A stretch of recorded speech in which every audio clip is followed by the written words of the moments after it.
আসসালামু আলাইকুম। ওয়ালাইকুম আসসালাম। কেমন আছেন আলী হোসেন খান? আল্লাহ দয়ায় ভালোই আছি। শরীর এখন কেমন যাচ্ছে? খুব ভালো না, আছে একরকম। তাই তো আপনার বয়স কত? 80-85 হবে। রোজা আছেন তো? রোজা নাই ভাই। আজকে রোজা নাই কেন? ওই আল্লাহকে 4 দিন হেন গেছি। ইনজেকশন? তাই তো রোজা যখন ছেড়ে দিয়েছেন কাফারা আদায় করতে হবে তো দিতে হবে। তাই আলী হোসেন খান আপনার বয়স 80+। 80+, আরো 5 হবে। তাহলে আপনি ব্রিটিশ পিরিয়ডও দেখেছেন? হ্যাঁ ইনশাল্লাহ। ব্রিটিশ সাইডে দেখেছি, হ্যাঁ ইংরেজদের দেখেছি, ঘুরে ফিরে আসতো। ঘোরা ফিরে আসতো? মাম মেম সাহেব, মেম মানে ওদের বেগমরাও আসতো? হ্যাঁ। আলী হোসেন খান তো ওই সময় লেখাপড়ার অবস্থা কেমন ছিল? তখন আমরা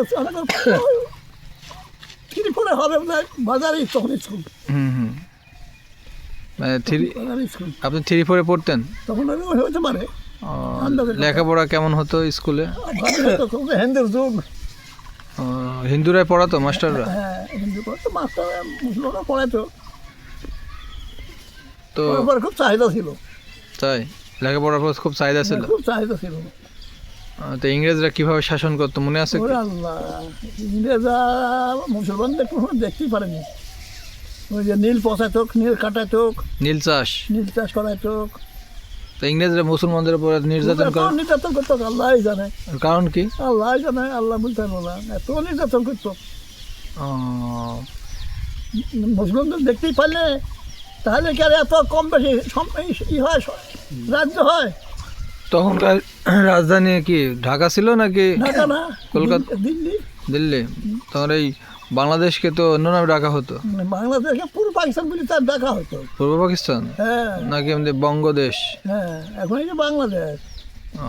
তাই তো তারপরে আপনার তো ইন্ডিয়া, বাংলাদেশ, ভারত, পাকিস্তান সব এক হয়েই তো ইংরেজকে তাড়লো। তারপর তো স্বাধীন করলো। ইন্ডিয়াকে দিল, বাংলা পাকিস্তানকে এখানকে দিল, পশ্চিম পাকিস্তানকে দিল, 2 জায়গা। ইংরেজরা কি মানে ইংরেজদের সেই যারা ছিল অফিসার, ওদের ওইসব স্মৃতি মনে আছে? হ্যাঁ, কেমন কি করতো এলাকায়? মুসলমানদের উপর খুব জুলুম করতো, খুবই জুলুম করতো। তোকে দেখতে পারতো না, তাই এত কড়া ছিল। তো তখনকার সময় আপনি কোথায় কোথায় বেড়াতে গেছেন মনে আছে? ছোটকালে, তখনকার ছোটকালে কি বেড়া যাবো? কোথাও ঘুরতে যাননি? না। কখনো ভারতে গেছেন? ওই সময় কারো ক্ষমতা মুসলমানদের বাবা ভাত পাইনি, খাইতে বেড়াতে যাবে। ঈদে দেখেছেন ভারতে কখনো? তখন তো ভারতে এক চলছে। গিয়েছেন? নানি বাড়ি সেখানে। আপনার নানি বাড়ি ভারতে? উঁচুডাঙ্গা, হ্যাঁ, করে মুছা না। ও আচ্ছা আচ্ছা, এখন তো আর যান না? পাগল, নানি বাড়ি আর যাওয়া হয় না? না, ওখানে মামারা তো আছে? কেউ নাই, মামু নানা কেউ নাই, মারা গেছে? সব মারা গেছে। মানে কেউই নেই? কেউ নাই। তো আপনার তো মামা তো ভাইরা তো আছে, কেউ নাই, তারাও মারা গেছে? কেউ নাই। মামা বিয়ে না হইতে মারা গেছে। 2 মামা ছিল, খালা ছিল না, মা খালি আমার একলাই। ভারতে যখন উৎসব হতো পুজো, তো যাইতেন না? যাইতাম। যাইতেন? তখন তো মুসলমানরা হিন্দুরা যা বলতো সেইভাবেই উদযাপন করা হতো। আচ্ছা আচ্ছা আচ্ছা। বাংলাদেশে যুদ্ধের যে আসলো ভাষা আন্দোলন, 52 সালের মনে আছে? হ্যাঁ। তখনকার সময় কি হয়েছিল বলেন তো? ইংরেজরা না, বাংলা, পাঞ্জাবিরা বললো আমাদের পাঞ্জাবি ভাই করতে হবে, উর্দু ভাষা করতে হবে। তারপর মুসলমানরা বললো না, আমরা বাঙালি, আমাদের বাংলা ভাষায় থাকবে। এই যে গন্ডগোল। আপনার তখন আপনি বয়স কত যখন ভাষা? অনুমানে কত? যুবক হতে পারতে পারি। তখন কি কোনো কাজ কাম করতেন? চাকরি?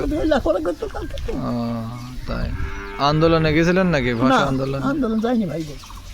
বঙ্গবন্ধু কখন থেকে বাংলাদেশে ভূমিকা রাখলো আন্দোলনে? মানে ইন্ডিয়ান তালা পড়ে গেল। ভাষা আন্দোলনের সময় কি বঙ্গবন্ধুর নাম ছিল? না, কিন্তু আমরা তো বইয়ে টেক্সটে দেখি যে ভাষা আন্দোলনে বঙ্গবন্ধু না, অসম্ভব দাবি করা হয়। বাংলাদেশ হই চিন্তা রেখো কেউ। তার মানে ভাষা আন্দোলনে বঙ্গবন্ধু তখন কোনো চিহ্নই নাই, প্রভাব ছিল না, চিহ্নই ছিল না? না। এটা কি আপনার শিওর? একবার শিওর। কিন্তু তো আমরা অনেক সময় শুনি। বই পড়ি কেবা, এখন বই পড়ে দেখবা খলি মজিবের লেখা দেখবা না, তখন ওরকম। তারপর একদিন দেখলাম শেখ হাসিনা বলছিল তার বাবা ভাষা আন্দোলনে অগ্রণী ভূমিকা রেখেছে। ওরে বাবা রে, তারপরে আস্তে আস্তে পাকিস্তান পিরিয়ড আসলো। পাকিস্তান মানে বিশ্বের সাথে যুদ্ধ হয়ে গেল, হুম, ইংরেজের সাথে যুদ্ধ হলো, হিন্দুস্তান পাকিস্তান মিলিয়ে এক জায়গায় হই যুদ্ধ হলো, চাইলো ইংরেজ তাড়ানো যুদ্ধ। তার জন্য মহাত্মা গান্ধীর যে আপনার ভূমিকা ছিল ভারত ছাড় আন্দোলন, হ্যাঁ আপনার মনে আছে ভারত ছাড় আন্দোলনের কথা ইংরেজদের বিরুদ্ধে? মনে নাই, হয়তো না থাকতে পারে, মূর্খ লোকের। আচ্ছা, মহাত্মা গান্ধী সম্পর্কে আপনি কতটুকু জানেন? মহাত্মা গান্ধী তখন তো সে ভারতের প্রভাবশালী। সব ছিল, সে শুনি মহাত্মা গান্ধী, ইন্দিরা গান্ধী, হ্যাঁ, আরও ছিল বহু। তাই পায়ে হেঁটে আন্দোলন করেছে, হ্যাঁ, পায়ে হেঁটে, মাইল পর মাইল হ্যাঁ। হেঁটে গেছে, মনে আছে? হ্যাঁ পায়ে হেঁটে আন্দোলন করেছে। আচ্ছা, বঙ্গবন্ধু, ঠিক আছে, তাহলে আপনার বাংলাদেশের আন্দোলনের সাথে কবে জড়িত হলো মনে আছে আপনার? হলো ওই যে স্বাধীনের জন্য 71 সালের আগেও তো তার ভূমিকা আছে। 71 সালে কোনো 71 সালে কোনো আন্দোলন নাই, কিছু নাই। না, আছে তো, আমরা তো যে শুনি। বই পড়লে শুন হবে না, বই বললে হবে না। না ও এখন যা দেখছে, ওর সম্বন্ধে হারাম কিছু ছিল না। আচ্ছা, 71 সালে আপনি কোথায় ছিলেন? 71 সালে আমি ছিলাম আগে করিমপুর, করিমপুরে চৈডাঙ্গা ভাইরার বাড়ি, পালিয়ে গেছিলেন? পালিয়ে গেছিলাম। মানে প্রথমে ছিলাম মুন্সিপাড়ায়, মুন্সিপ, তারপর? ওখান থেকে গুলি করে মারি ডাক্তারকে জহুরকে, হ্যাঁ হ্যাঁ, তখন থেকে পালিয়ে গেলাম। যাই ওখান থেকে কুচো টাকা থেকে চলে আসলাম শিকারপুরে। হুম শিকারপুরে আসার পরে 2-1 মাস পরে স্বাধীন হয়ে গেল, 9 মাসের পরে স্বাধীন হয়ে গেল। হুম 9 মাসে আপনার দেশ স্বাধীন স্বাধীন হলো। হয়ে গেল। তারপর চলে আসলাম বাড়িতে। বিয়ে সাথে করছিলেন 71? তখন 2 ছেলে, আমি ও, তারপর আপনার বয়স তখন 2 বছর, যুদ্ধের। আসাদের বয়স 2 বছর। ও, 71 সালে স্যারের বয়স 2 বছর। 2 বছর আমার বড় মেয়ে বেশ পিঠে। আচ্ছা, আপনার ওই হলো মনে করেন 71-এর আগে তাহলে আপনার বিয়ে হয়েছিল? হ্যাঁ, বাংলাদেশে থাকতে বিয়ে করেছিলেন? পাকিস্তান তখন, পাকিস্তান বাংলাদেশ। ওই তো পূর্ব পাকিস্তান থাকতে বিয়ে করেছিলেন। তারপর? ওই একবার হটল করল হ্যাঁ হ্যাঁ, যে বিয়ে এখন না করলে বিয়ে হবে না। মানে একবার এমন হয়েছিল নাকি? হ্যাঁ, বহু লোকে ভেজেছিল কি বলছিল? যে এখন বিয়ে না দিলে আর বিয়ে হবে না, আইবের হবে না, বলছে, এই মুহূর্তে বিয়ে করতে হবে, তাহলে এরপর বিয়ে আর হবে না। সরকার থেকে এরকম আয়ুব খান। হ্যাঁ, ও আচ্ছা আচ্ছা, তারপরে তখন বিয়ে করে ফেললেন বিয়ে করে ফেললো হঠাৎ করে? হঠাৎই তো। তো মেয়ে কোথায় পেলেন হঠাৎ করে? ওই গায়ে বিয়ে ও, মেয়ে হঠাৎ করে দেখা দেখি দেখা থেকে হয়ে গেল। এভাবে বিয়ে হয়ে গেল? এক আর ডানা তাহলে উৎসবের বিয়ে ঢুকতাম নাকি? মানে সবারই আমি গণহারে বিয়ে হয়েছিল? আইন পাস, মানে গণহারে? গণহারে। এমনও বিয়ে হয়? হ্যাঁ, তাহলে তারপরে যখন আপনার হলো বাংলাদেশ স্বাধীন হলো, বাংলাদেশের অবস্থা কেমন ছিল? বাংলাদেশের তখন তো অবস্থা ভালো হতে পারে না, হুম, তখন ভাঙা রাষ্ট্র, যুদ্ধ অবস্থা, যুদ্ধ অবস্থা, সবকিছু একদম ভঙ্গুর। সংসার গ্রহণ করা ব্যাপার। আচ্ছা, আপনি হয়েছে মনে আছে আপনি স্বাধীনতার পর অর্থাৎ যুদ্ধের পর বাংলাদেশ যখন গঠন হলো, মানে আওয়ামী লীগের যে বঙ্গবন্ধুর আমল ছিল মনে আছে আপনার? হ্যাঁ, ওই সময়কার স্মৃতি কি? ও আল্লাহ স্মৃতি, আল্লাহ দেশকে, মানুষকে পাগলকে ফেলছিল গো। কেমন? সে কি ফৌজ হয়েছিল লাঠিয়াল বাহিনী? না, তাহলে কি ফৌজ হয়েছিল করেছিল আল্লাহ। হায় হায়, মানুষ পাকিস্তান আমরা পালি নাচ গাই খেতে, বাংলাদেশ হয়ে পালি মুখে জঙ্গলে বাস। বাকশালের কথা বলছেন? হ্যাঁ, বাকশালের। বাকশাল গঠন করেছিল এই কথা বলছেন? হ্যাঁ, মানে কি হয়েছিল ওই সময়? আল্লাহ জানে কি যে হয়েছিল। মানে দেশের অবস্থা খারাপ ছিল? খুব খারাপ, মানুষ ভয়ে মানে এই সির মতো জ্বর হয়ে থাকতো, রাত আইলেই পালিয়ে যেত, কোন জঙ্গলে চাই শুইতো, মাঠে ঘাটে শুইতো, এত দুরবস্থা ছিল।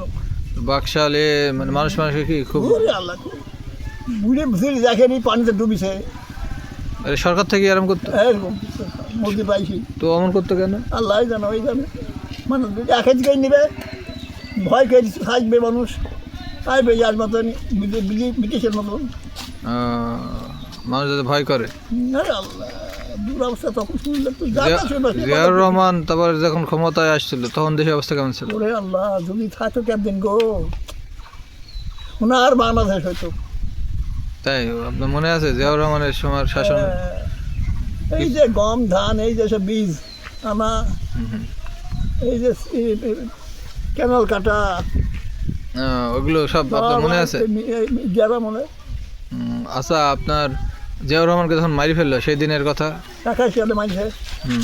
আমার মনে আছে, আমার লেখা আছে, আমার শহুর মধ্যে 81 সালে, জ্যোতি মাস্টার মধ্যে 81 সালে, জিয়া মধ্যে 81 সালে তো আপনার ওই লেখাই ছিল। হ্যাঁ, তো ওই সেদিনের স্মৃতি মনে আছে আপনার, কি হয়েছিল শুনছিলেন? সেদিন না, ও তো ওনাকে তো তার নিষেধ করেছিল যে তুমি ওই চিটাগাঙে যাও না। কে নিষেধ করেছিল, কারা? কে কারা নিচ্ছে, ওর পার্টি হয়তো না নিষেধ করেছিল, বিপদ আছে শুনেছিল না। নিষেধ করার পর সে গেছিল, গিয়েছিল তো। কিন্তু তাকে সেদিন বিদ্রোহ সেনারা। যাই মায়ের ওইখানে। আলী হোসেন খান, বর্তমানে যে অবস্থা, তো আগামীতে কেমন ইলেকশন চান, কেমন একটা সরকার চান? এখন সরকার চায় যাতে মানুষ দেশ শান্তিভাবে বাস করতে পারে, সুস্থ সমান থাকতে পারে, যে যেন অচল না হয়, খারাপ না হয়, ভালো একটা বাংলাদেশ, বাংলাদেশের লোক সবাই মিলেমিশে থাকুক, যার যার ধর্ম পালন করুক, নিজে পালন করবে, অসুবিধা কি? কেউ তার কারো মানে অনাচার না করে, তাই তো? না দেয়, নিশায় নিন্দা বাদ দিতে হবে। এই যে আমার এ পার্টি আমার, ও পার্টি আমার, ও কেঁচা ঝোড়া কিছুই করতে হবে না। আলী হোসেন খান, আর একটা আপনাকে শেষ প্রশ্ন, সেটা হচ্ছে এই রমজান মাস সামনে, ঈদ আসছে, তো আপনার এই ঈদ নিয়ে কি পরিকল্পনা? কোথাও ঘুরতে যাবেন নাকি? না ভাই, গিয়ে আমার মানুষ ঘুরতে যাওয়া সম্ভব না। ঈদের দিনে কি করবেন? তাহলে এই ঘুরি তেলটুকি এটুকু নামাজ পড়ে আর ঘুরে বেড়াবেন? আমার ঘুরি ঘুরি ফেরাস, যে যা করছে দেখছি। আপনার কাছে আমার শেষ কথা, যে জীবন তো প্রায় শেষের দিকে, শেষের দিকে, হ্যাঁ। তো জীবনে কোনো আক্ষেপ আছে যে এটা পূরণ হয়নি, এমন পূরণ কিছু? আমার হবেও না, পূরণ হবেও না, আল্লাহ আক্ষেপ করবেও না। আক্ষেপ আছে নাকি? আক্ষেপ ছিল, যাই হোক, যে আক্ষেপই ছিল পূরণ হয়নি, পূরণ হয়নি, হবেও না, আর সম্ভাবনা নেই? না সম্ভবেও না। লাস্ট প্রশ্ন, আপনার কি খেতে বেশি ভালো লাগে? খাওয়ার মধ্যে আর কিছু ভালো লাগে না। তাও খাওয়া আমি নিশ্চিত এমনি খেতে পারিনি, আর কি খান? তরকারি গোস্ত খাইলে একা দু চারটি টিকি খাই, আহ, এই করছে, আমার আর কোনো কিছু ভালো লাগে না। আর ভালো লাগে না? হ্যাঁ। আচ্ছা, ভালো থাকবেন সবসময়, আপনি সুস্থ থাকুন এই প্রত্যাশা করি। ভালো থাকুন আলী হোসেন খান। তুমি এই অনেক- প্রশ্ন ব্রিটিশ সম্পর্কে প্রশ্ন জায়গা করবা, হ্যাঁ হ্যাঁ, সেই বলবে। ওকে ওকে, ধন্যবাদ ধন্যবাদ।